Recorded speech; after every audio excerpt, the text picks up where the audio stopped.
আসসালামু আলাইকুম। আশা করি সবাই ভালো আছেন। এখন যেহেতু বৈশাখ মাস চলছে, তো হিট ওয়েভ এবং হিট স্ট্রোকের অনেক সম্ভাবনা আছে।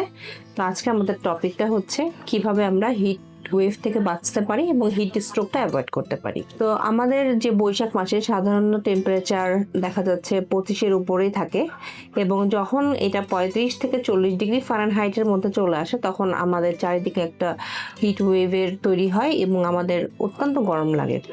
তো এইসব ক্ষেত্রে যেটা ইমার্জেন্সি সেটা হচ্ছে অনেক সময় হিট এক্সশন হতে পারে এবং হিট স্ট্রোক হতে পারে। তো লক্ষণগুলো কি আসলে আমরা জানি।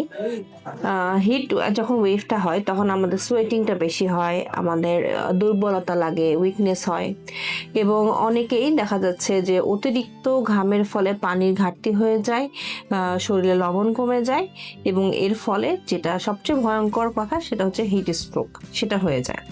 তো একটা মানুষের যখন আউটডোরে কাজ থাকে, স্পেশালি যারা একটু বৃদ্ধ আছেন বা বাচ্চারা বা যাদের অনেকক্ষণ 8-9 ঘন্টা আউটডোরে কাজ করতে হয়, তারাই কিন্তু এফেক্টেড বেশি হন।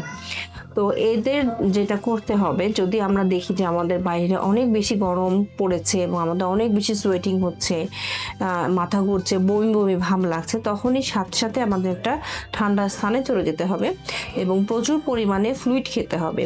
তো ফ্লুইডের মধ্যে আমরা স্যালাইনটাকে বেশি প্রেফার করি, যেহেতু লবণের ঘাটতি হয়ে যায় শরীরে, সেক্ষেত্রে স্যালাইন খাওয়াটাই উত্তম।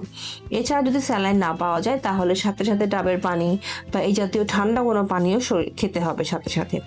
এবং আমাদের বাইরে বের হলে ছাতা, সানগ্লাস এগুলো ব্যবহার করতে হবে।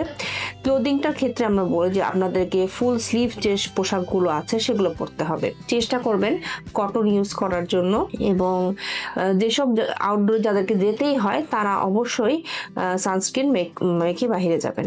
যেসব ক্ষেত্রে হিট স্ট্রোক হতে পারে সেই কারণগুলো যদি আমরা অ্যাভয়েড করি তাহলে খুব সহজেই হিট স্ট্রোকটা অ্যাভয়েড করা যায়। যাদের শরীরে একটু পুষ্টির অভাব আছে বা যারা এমনিতেই একটু উইক অ্যানিমিয়া আছে, তাদের ক্ষেত্রে আমরা বলবো যে আপনাদের খাদ্যাভ্যাসটা ঠিক করবেন।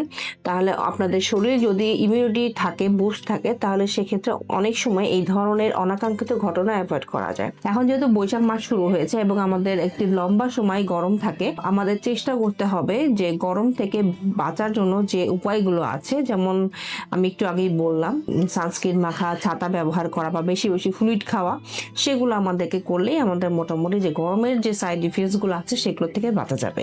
তো আশা করি বুঝতে পেরেছেন। ধন্যবাদ সবাইকে।